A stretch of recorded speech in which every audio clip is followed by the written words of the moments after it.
Hello 11th class, कैसे हैं आप सभी लोग। होप सारे लोग बढ़िया और शानदार होंगे। तो चलिए अगेन हम एक दूसरी वीडियो के साथ हैं जिसमें हम बात करेंगे अबाउट द कैश बुक, यानी कैश बुक किस तरीके से बनती है। हमने जिक्र किया था, हमारा जो चैप्टर चल रहा है दैट इज सब्सिडरी बुक्स, है ना, या हम बुक्स ऑफ ओरिजिनल एंट्री कह लें। तो उसके अंदर अलग अलग टाइप की बुक्स होती हैं, जिसके ऊपर सबसे पहला टॉपिक है कैश बुक। तो कैश बुक के बारे में हम सीख रहे हैं। तो इन डिटेल हमने पहली वीडियो में सीखा था कि कैश बुक कितने टाइप की होती है, किस तरीके से मेंटेन करी जाती है। एक क्वेश्चन हमने लिया था, तो आज अगेन कैश बुक के ऊपर एक क्वेश्चन फिर से मैं लूंगा, ठीक है, जिसके ऊपर हम इन डिटेल बात करेंगे, बहुत शॉर्टकट तरीके से बात करेंगे और कंफर्म तौर पर आपको क्वेश्चन करना इसके बाद कंफर्म आने वाला है। ठीक है, चलिए हम आज की शुरुआत करते हैं। तो स्क्रीन पर आप अपना क्वेश्चन देखें। क्वेश्चन आपके पास है दैट, ठीक है, क्वेश्चन आप लोग देखें। एंटर द फॉलोइंग ट्रांजेक्शन, है ना, in Mister Mukherjee and bros single column cash book आपको बनानी है अल्टीमेट लेवल पर। ठीक है, अब तो हमने बात करी थी भैया कैश बुक तीन टाइप की है, सिंगल कॉलम है, डबल कॉलम है, पेटी कैश है। तो फिलहाल हम बात कर रहे हैं सिंगल कॉलम, और सिंगल कॉलम में भी हम विदाउट जीएसटी बात कर रहे हैं, जीएसटी की भी हम बात नहीं कर रहे हैं। ठीक है, जीएसटी का कोई भी ट्रांजेक्शन आपको नहीं मिलेगा। विदाउट जीएसटी हम लोग बात करें तो दो क्वेश्चन हम विदाउट जीएसटी करेंगे, दो क्वेश्चन हम जीएसटी के साथ करेंगे, फिर हम डबल कॉलम कैश बुक पर आएंगे। ठीक है, बहुत हौले हौले चलते हैं, बहुत बेसिक सी बातें हम लोग सीखते चलें, बहुत इजी वे में चीज़ों को करते चलें, बहुत कॉम्प्लिकेशन नहीं है, बहुत इजी सिंपल सी बातें आपकी रहेंगी। चलिए, तो ये सारी कहानी अप्रैल की है और 2017 की है, 2017 की, और अप्रैल वाला महीना चल रहा है। तो पहली तारीख को होता है balance of cash in hand. हमारे पास 50,000 रुपये बैलेंस इन हैंड, यानी हमारे पास कैश है 50,000 रुपये। परचेज गुड्स फॉर कैश 22,000 है। परचेज गुड्स 15,000 7 तारीख को। परचेज गुड्स फ्रॉम गोपी 30,000। 13 तारीख को purchase goods from Gopi for cash. 15 को सोल्ड गुड्स। 18 को sold goods for to Vishwakarma, और 20 को sold goods to Raghunathan for cash. 25 को रिसीव कमीशन। 30 को पेड रेंट। ठीक है, तो मैंने बहुत जल्दी में क्वेश्चन आपको शो किया है खाली, बाकी मैंने क्वेश्चन ब्लैक बोर्ड पे लिखा हुआ है। तो हम एक एक करके टॉपिक पढ़ते हैं, यानी सिंगल सिंगल जो ट्रांजेक्शन है उसे पढ़ते हैं और फिर उसकी रिकॉर्डिंग करते हैं उसी हिसाब से। चलिए, तो हमारे पास देखें, फर्स्ट ऑफ ऑल हमारे पास क्या लिखा है बच्चों, तो पहला पॉइंट लिखा है cash in hand of ₹50,000 rupees. ठीक है, मतलब हमारे पास 50,000 रुपए का कैश अवेलेबल है अभी फिलहाल हमारे पास। चलिए, अब हम बात करें कैश बुक के फॉर्मेट की, तो अच्छे से याद होगा, डेट, पर्टिकुलर, एलएफ या वीएफ यानी वाउचर नंबर, वीएन सॉरी, है ना, वी नंबर भी आप लिख सकते हैं, मतलब वाउचर नंबर भी आप लिख सकते हैं, मर्जी आपकी है।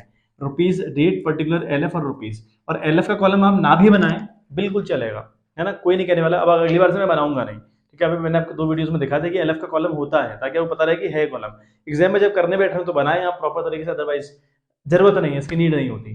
ठीक है, चलिए बात करें हम लोग, 2017 चल रहा है, 2017 चल रहा है, तो डेट वाले कॉलम में 17 लिख लें, आप देख लें कि ईयर कौन सा चल रहा है। तो ईयर हमारा चल रहा है 2017, ठीक है, बात वो लिखा मैंने। फिर यहाँ बात हो रही है अप्रैल मंथ की, तो अप्रैल मंथ यहाँ पर डाल दिया। अब आराम से क्वेश्चन पढ़ते हुए चलें और करते हुए चलें। कहानी यह है कि हमारे दो साइड्स होते हैं, यानी इस वाले साइड को हम बोलते हैं डेबिट, है ना, आपको अच्छे से एक्सप्लेन किया था मैंने पिछली वीडियो में। इसको हम बोलते हैं डेबिट साइड और इसे हम बोलते हैं बच्चों क्रेडिट साइड। और ठीक है, और जो कैश हम बना रहे हैं ना, कैश अपने आप में रियल अकाउंट है, इसका नियम है व्हाट कम्स इन, जो आएगा डेबिट करिए, जो आएगा डेबिट करिए। मतलब अगर हमें कभी भी इनकम हो किसी भी ट्रांजेक्शन के थ्रू, मतलब या कोई इवेंट हो उसके थ्रू हमको इनकम हो रही हो, उस इनकम को आप यहाँ पे रिकॉर्ड करेंगे टू साइड। अगर कोई खर्चा आपको हो रहा हो तो हम खर्चे क्या करते हैं, हम क्रेडिट करते हैं, तो यहाँ पर क्रेडिट वाला साइड है, तो इस वाली साइड को हम बाई साइड कहते हैं, इस वाली साइड को हम टू वाली साइड कहते हैं। सिंपल बात। तो यहाँ पर इनकम पेश करोगे टू साइड, बाई साइड करोगे खर्चे पेश, लॉजिक वही है। रियल अकाउंट है तो रियल का मतलब व्हाट कम्स इन, जो आएगा यहाँ रिकॉर्ड करिएगा डेबिट साइड, जो जाएगा बट गोज आउट उसको क्रेडिट साइड हम लोग को रिकॉर्ड करना पड़ता है। ठीक है, बात सिंपल सी बात हुई। अब हमने क्या किया था, हमने करा क्या था बच्चों, हमने टू साइड सारी इनकम डाली थी, पिछली वीडियो आपने देखी हो अच्छे से, सारी इनकम यहाँ पेस्ट आउट करी थी, सारे खर्चे यहाँ पेस्ट आउट करे थे। फिर हमने देखा था कि ये वाला जो कॉलम था, टू साइड वाला जो कॉलम था वो बड़ा आएगा। मैंने आपको एग्जांपल दिया था कि अगर मेरे पास 10,000 की सैलरी मेरी महीने की है, या मैं 10,000 महीना कमाता हूँ, तो मैं कोशिश करूंगा कि मैं 10,000 को एक्सीड ना करूँ, 10,000 से ज़्यादा ना खर्च करूँ, कम खर्च करूँ, होता है ना ऐसा। तो यानी हमारे पास इनकम ज़्यादा होती है, खर्चे कम होते हैं, तो खर्चे आपके कन्फर्म तौर पर कम होंगे, इनकम आपकी ज़्यादा होगी। तो इस वाले कॉलम को आपने जोड़ना था, यही सम आपने यहाँ पे रिपीट करना था। फिर इन सम से इन खर्चों को रिपीट करके आपने यहाँ पे लिखा था बाई बैलेंस सीडी, याद है लास्ट वाले वीडियो, लिखा था बाई बैलेंस सीडी, यानी बाई क्लोजिंग बैलेंस। हमारे पास क्लोजिंग बैलेंस है इतना, वही क्लोजिंग बैलेंस अगले महीने के लिए ओपनिंग बैलेंस बनता है, वही क्लोजिंग बैलेंस अगले महीने के लिए ओपनिंग बैलेंस बचता है, उसी की ये बात कर रहा है कि कैश इन हैंड हमारे पास कैश अवेलेबल है 55,000 रुपए, सॉरी इट इज 50,000 रुपये। ठीक है बात। चलिए अब अगर ये 50,000 रुपये अवेलेबल है तो कहीं ना कहीं इनकम है मेरी, भाई मेरी तो इनकम है ना, तो मैं इसे टू साइड रिकॉर्ड करूंगा, तो लिखूंगा, ठीक है, अप्रैल कौन सी तारीख बच्चों, 1 तारीख, ठीक है, क्या हुआ है, टू बैलेंस, ठीक है, यहाँ पे लिखूंगा टू बैलेंस बीडी, ठीक है, जो स्टार्टिंग में आप बैलेंस लिखते हैं उसको हम ब्रॉट डाउन कहते हैं यानी ओपनिंग वैल्यू कहते हैं, जो लास्ट में बचता है उसको बैलेंस सीडी यानी कैरिड डाउन या क्लोजिंग वैल्यू कहते हैं। ठीक है बात। तो अगर आपके पास ओपनिंग बैलेंस है, स्टार्टिंग का बैलेंस अगर आपके पास है तो उसको आप यहाँ पर टू साइड रिकॉर्ड करेंगे with the amount of rupees 50,000। Clear है बात बच्चों। चलिए अगले पॉइंट में क्या लिखा है, परचेज गुड्स, हमने गुड्स परचेज करी है फॉर कैश 22,000। तो बताओ जब हम गुड्स खरीदेंगे तो खर्चा होगा कि इनकम होगी, भाई खर्चा होगा, तो खर्चे वाली साइड कौन सी है, ये वाली साइड खर्चे वाली साइड है। किस तारीख को हुआ ये, 3 तारीख को, तो यहाँ पे लिखें 3। ठीक है, कितना खर्च हुआ हमारा, 22,000 रुपए, हमारा खर्च होता है 22,000 रुपए। क्लियर बात, हमारा खर्च होता है 22,000 रुपए। अब ये 22,000 रुपए खर्च होने का रीजन क्या था, इस 22,000 रुपए के खर्च होने का रीजन क्या है बच्चों, इसका रीजन है परचेस, इसका क्या रीजन है, परचेस। तो लिखेंगे आप बाई, यहाँ पे आपको चीजें रिकॉर्ड करनी है बाई के नाम से, है ना, मतलब बाई लगाना है आपको, यहाँ पे टू लगाना है, यहाँ बाई लगाना है। ठीक है, तो बाई परचेस, ठीक है, by purchase. Purchase account, account भी आप कई बार ऐसे ना A/C भी दिखा देता है, कई बुक्स में लिखा हुआ है, तो ना करें तो भी चलेगा, करें तो भी कोई दिक्कत नहीं, मतलब ठीक है, दोनों बातें बिल्कुल आरामदायक है, कोई ऐसा बहुत ज़्यादा पैनिक नहीं होना चीज़ों को लेकर, बहुत है ना, पैनिक नहीं होना है, कंडीशन को कॉम्प्लिकेट नहीं करना है, बहुत बहुत ईजी वे में सीखते जाइए, अच्छे से प्यार से, बहुत ईजी है कॉमर्स। ठीक है बात। चलिए बात करते हैं 7 तारीख की, क्या हुआ है, purchase goods for rupees 15,000। Again आपने गुड्स खरीदी है, अगेन आपने 15,000 की गुड्स खरीदी, फिर आपका खर्चा हुआ कि नहीं हुआ, खर्चे हमेशा बाई साइड रिकॉर्ड होंगे, तो यहाँ पर आपका फिर से 15,000 रुपये खर्च हुआ बच्चों, वो 15,000 रुपये खर्च किस नाम से हुआ, अगेन खर्चा हुआ बाई परचेज के नाम से, है ना, आपका जो खर्चा हुआ बच्चों वो क्या किस नाम से हुआ, बाई परचेज के नाम से। क्या तारीख थी, तारीख है 7 बच्चों। ठीक है बात, अगली बात समझ में। चलिए अगले हमारे पास है ना, देखो बहुत इंपॉर्टेंट टॉपिक है ना, क्या है, परचेज गुड्स। अच्छा गुड्स परचेज करिए किससे, फ्रॉम गोपी ऑफ रुपीज 30,000। देखें हमसे कहा है कि हमने गुड्स खरीदी है गोपी से, कितने की, 30,000 रुपए की। अच्छा लेकिन क्या ऐसा दिया कि कैश में खरीदे हैं, ऐसा ऐसा तो नहीं लिखा ना कि purchase goods from Gopi in cash, ऐसा नहीं लिखा। अब देखो जहां ऐसा नहीं लिखा रहता और सामने वाले का नाम भी आता है जिससे हम खरीद रहे हैं, अगर उसका नाम आया हुआ है और ये भी नहीं लिखा है कि इन कैश खरीदा है, तो इसका एक कन्फर्म मतलब हुआ कि हमने उधार खरीदा होगा। जैसे एक एग्जांपल दुकानदार का लीजिए आप, दुकानदार क्या करता है, जो उससे कैश में लेकर जाता है उसका नाम तो रिकॉर्ड नहीं करता, लेकिन हाँ जो उससे उधार लेके जाता है उसका वो नाम रिकॉर्ड करता है, करता नहीं करता, बस सेम कहानी यहाँ भी है। परचेज गुड्स फॉर फ्रॉम गोपी लिखा है और 30,000 रुपए लिखा है, अब गोपी का नाम आ रखा है और लास्ट में इन कैश भी नहीं लिखा है, तो इसका ये कंफर्म मतलब हुआ कि गोपी से उधार खरीदा है। अब हम बना रहे हैं बच्चों कैश बुक, तो कैश बुक के अंदर कोई भी उधार वाला ट्रांजेक्शन रिकॉर्ड नहीं किया जाता। ठीक है, ये क्या है, कैश बुक। तो कैश बुक में कोई भी उधार वाला मामला रिकॉर्ड आप नहीं करेंगे, उधार वाले मामलों को रिकॉर्ड करने के लिए परचेज बुक बनती है। ठीक है, अगर आप उधार खरीदते हैं उसकी रिकॉर्डिंग परचेज बुक में, अगर आप उधार बेचते हैं तो उसकी रिकॉर्डिंग सेल्स बुक में, अगर नगद खरीदने और बेचने का काम कर रहे हैं तो उसकी रिकॉर्डिंग कैश बुक में। सिंपल सी बात समझ में आ गई। चलिए तो ये एंट्री हमारी या ये जो ट्रांजेक्शन है इसको हम रिकॉर्ड कैश बुक में एटलीस्ट नहीं करेंगे। चलिए अगला हमारे पास क्या है, that is purchase goods from Gopi for cash. देखो यहाँ पे लिखा है अगेन गोपी से खरीदी है, बात अगेन गोपी की कर दी कि परचेज गुड्स फ्रॉम गोपी, अगर नाम तो यहाँ भी आया, नाम आने के बाद यहाँ फॉर कैश आ गया, लास्ट में आ गया ना कैश, यानी गोपी से हमने कैश में खरीदी, कितने की, 10,000 रुपए की। अगेन अगर हम गोपी से 10,000 का गुड्स खरीदेंगे, अगर हम गोपी से 10,000 रुपए की गुड्स खरीदे तो हमारा 10,000 रुपए खर्च हुआ भाई। अब अगर 10,000 रुपए खर्च होगा तो बाई साइड रिकॉर्ड होगा 10,000 रुपए रिकॉर्ड किस तारीख को है, ये 13 तारीख को है ना। अच्छा यहाँ पर खर्च होने का कारण कौन था, तो गोपी मत कहिएगा आप, गोपी कारण नहीं है, कारण है परचेज, गोपी कारण थोड़ी है। परचेज गुड्स फ्रॉम गोपी लिखा ना, गोपी से खरीदी है वो एक अलग बात हुआ, लेकिन गोपी थोड़ी है कारण, कारण गोपी नहीं है, रीजन क्या है, परचेज। तो अब यहाँ लिखेंगे बाई परचेज। ठीक है बात। अब यहाँ पे क्या रिकॉर्ड करेंगे बच्चों, लिखेंगे आप बाई परचेज। आई होप आप कनेक्ट कर पा रहे हो, आपको समझ आ रहा हो। ठीक है, परचेज अकाउंट आप लिख सकते हैं बच्चों को, इच्छा आपकी है। देखें अब आप बात करें 15th डेट की, तो क्या लिखा है, सोल्ड गुड्स 20,000 रुपए की, हमने गुड्स बेची है 20,000 रुपए की। ठीक है, हमने गुड्स बेची हैं। अब ये देखो यहाँ पर गुड्स लिखे ना 20,000 की बेची, लेकिन कैश में बेची है कि उधार बेची है, कुछ नहीं लिखा हुआ है, लिखा है नहीं, तो ये कैसे पता चलेगा उधार है कि नगद है। अगर किसी का नाम आए तो उधार है, अगर किसी का नाम नहीं आ रखा है तो नगद है। और जब नाम आता है ना तो आप देखें नाम के साथ फॉर कैश तो नहीं लिखा लास्ट में, अगर लिखा है तो फिर भी वो कैश वाला ट्रांजेक्शन होता है, ठीक है बात। अच्छा ये गुड्स बेची है 20,000 रुपए की, तो गुड्स अगर बेचे होंगे तो इनकम ही होगी, इनकम को हम टू साइड रिकॉर्ड करते हैं, ठीक है। क्या तारीख थी उस दिन, 15 की तारीख थी, तो यहाँ लिखे 15 तारीख, ठीक है।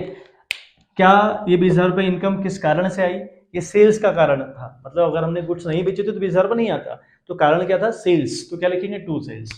क्या लिखेंगे बच्चों आप, टू सेल्स, ठीक है बात। टू सेल्स हमने ये रिकॉर्ड कर दिया। पढ़ते हैं अगला 18 तारीख वाला, क्या था कि sold goods to Vishwakarma of rupees 45,000, यानी हमने विश्वकर्मा को गुड्स बेची है 45,000 रुपए की। अगेन कहानी क्या है, गुड्स बेची विश्वकर्मा को 45,000 की, आगे फॉर कैश नहीं लिखा, किसी बंदे का नाम यूज करा हुआ है, इसका मतलब उधार।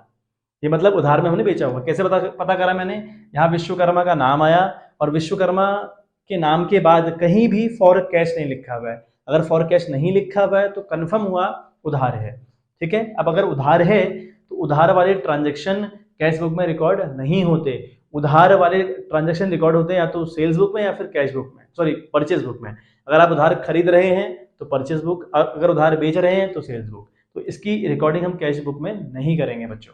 चलिए अगले पढ़ते हैं, अगला में क्या है, सोल्ड गुड्स, ठीक है, टू रघु, यहाँ पे देखो नाम आ रखा है, रघु को बेची है, लेकिन यहाँ पे एक लाइन लिखी ना फॉर कैश 18,000 लिखा है ना, तो यहाँ पर भी रघु का नाम आया था, लेकिन एक आगे स्टेटमेंट लिख दी फॉर कैश, दो वर्ड और लिख दिया फॉर कैश। इसका ये मतलब हुआ कि हमने रघु को 18,000 का सामान नगद बेचा हुआ है, कैश में बेचा हुआ है, तो इनकम आई होगी, फिर रिकॉर्डिंग करेंगे 18,000 की। यहाँ बच्चों क्लियर है बात। अब 18,000 रुपये क्यों आए, 18,000 रुपये आने का रीजन आपका रघु बिल्कुल नहीं है, ठीक है। आपका 18,000 रुपये आने का रीजन रघु नहीं, आपकी सेल्स है, तो क्या लिखेंगे आप बच्चों, टू सेल्स अकाउंट, ठीक है। टू सेल्स अकाउंट आप कर सकते हैं, मैं आपको बार बार बता रहा हूँ कि आप कर भी सकते हैं नहीं भी कर सकते हैं, तो आपके टीचर जिस तरीके से पढ़ाएं आपको करिएगा, है ना, क्योंकि एग्जाम में अल्टीमेट मार्क्स उन्होंने देने, अदरवाइज नीड बहुत ज़्यादा नहीं होती है, A/C लिखे ना लिखे उससे कोई फर्क नहीं पड़ता, बट अगर आपका टीचर है ना इंसिस्ट करता है कि लिखिए इसको, तो फिर आप करिए उसको, ठीक है बात। चलिए डेट क्या थी बच्चों, 20, तो डेट इंपॉर्टेंट है, तारीख भी हमें डालनी है। अच्छा अगला हमारे पास है रिसीव कमीशन ऑफ रुपीज 5,000, यानी हमने 5,000 रुपये का कमीशन रिसीव किया। रिसीव करने का मतलब इनकम, इनकम मतलब टू साइड, है ना। अभी 5,000 रुपये आने का रीजन क्या था बच्चों, तो इसका रीजन था टू कमीशन, था ना, टू कमीशन, तो आप लिखेंगे टू कमीशन, क्लियर बात है। अच्छा तारीख क्या आपकी है 25। चलिए लास्ट हमारे पास है पेड रेंट ऑफ रुपीज 10,000, हमने 10,000 रुपये का रेंट पे किया, पे किया मतलब खर्चा, तो खर्चे बाई साइड, ठीक है। इस 10,000 के खर्च होने का रीजन क्या है बच्चों, रीजन है बाई रेंट, रेंट इसका रीजन हुआ। अच्छा तारीख क्या है आपकी, 30 तारीख है, चलिए ठीक है बात। तो ये अल्टीमेट लेवल पर आपका कैश बुक हमारा तैयार हुआ, ठीक है। ये हमारी अल्टीमेट कैश बुक तैयार हुई, जितने भी ट्रांजेक्शन थे वो हमने सब रिकॉर्ड कर लिए, वो हमने सब रिकॉर्ड कर लिए, एक बार आप देख लें, ठीक है। एक बार हल्का सा आप रिव्यू कर लें, कहीं पर कोई चीज़ आपको परेशान कर रही हो तो देख लें, और अगर परेशान करे तो तुरंत कमेंट कर दीजिएगा कि सर ये इस वाला पॉइंट पे हमको दिक्कत आई थी, उस पॉइंट के रिगार्डिंग एक्सप्लेनेशन दे दिया जाएगा आपको, कोई दिक्कत परेशानी बात से तो बिल्कुल नहीं है। देखें अब हमने देखो क्या करना होता है ना, अल्टीमेट अब आपने क्या करना है, क्लोज करनी है अकाउंटिंग, ठीक है। आपने क्या करनी है बच्चों, अकाउंट क्लोज करने हो जाएगा, तो अकाउंट क्लोज करने के लिए ये नियम हुआ, ठीक है। डबल क्रॉस आप नीचे से लाइन दे देंगे उसमें, और ये पूरा इसको बंद कर दें, आपने पूरा बंद कर देना है बच्चों, ठीक है। पूरा अकाउंट इसका जो बेस है पूरा ढक देना है, ठीक है।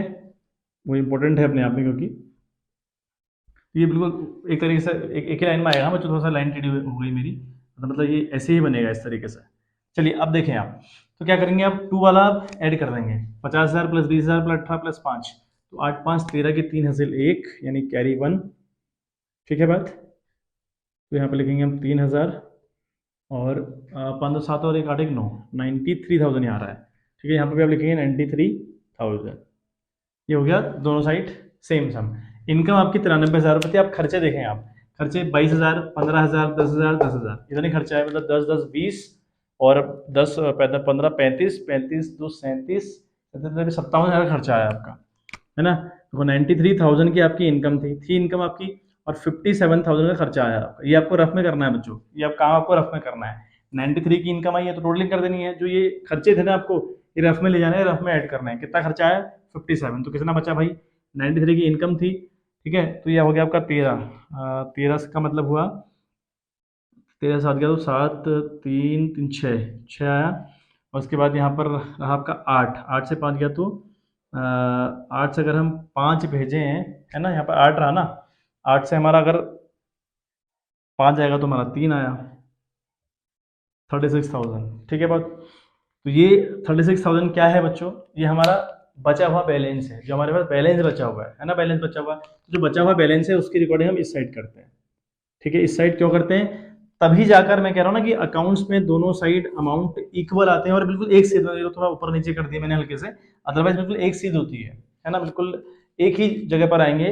तो दोनों जगह सम सेम आना होता है। अब अगर सम सेम आना होता है तो भाई यहाँ से 10 10 15 22 इनको जोड़कर इतना तो नहीं आ रहा था, इतना नहीं आ रहा था, इतना तब आ रहा है जब ये शॉर्टेज मैंने अमाउंट यहाँ पे लिख दिया, ठीक है। तो इसलिए जिस साइड कमी पड़ती है ना बैलेंस की, उस साइड बैलेंस शीट आया करता है। तो आपको ये आगे भी काम करेगा, ये मेरी जो मैं बता रहा हूँ ना आपको जो लाइन, कि बैलेंस अमाउंट वहीं लिखा करते हैं जहां कम पड़ता है। तो कम कहाँ पड़ रहा है, इधर पड़ रहा है, ठीक है बात। अच्छा, अब इसके आगे आप लिखेंगे क्या, इसके आगे आप लिखेंगे बाई बैलेंस सी डी, ठीक है, by balance C D, B A लिख दे, पूरा लिख दे उसको, balance C D. C D का मतलब क्लोजिंग बैलेंस, कैरी डाउन, मतलब इतना बैलेंस हमारे पास 36,000 रुपए है। अब जब हम अगले महीने की बुक बनाएंगे ना कैश बुक, तो इस 36,000 को अगले महीने की बुक में टू बैलेंस बीडी करके दिखाएंगे। जो ये कह रहा था ना कैश इन हैंड हमारे पास 50,000 रुपए है, तो वही ये कैश इन हैंड है इनके पास 36,000 रुपए क्लोजिंग के टाइम पे। ये था ओपनिंग के टाइम पे, शुरुआत के टाइम पे, महीने के स्टार्टिंग में। अब यहाँ महीने के अंत में होगा 36,000 रुपये, ठीक है बात। तो इस तरीके से बुक प्रिपेयर होती है। तो यही क्वेश्चन हम लोग ले रहे हैं, एक क्वेश्चन आई थिंक इनफ है आपके लिए, ठीक है।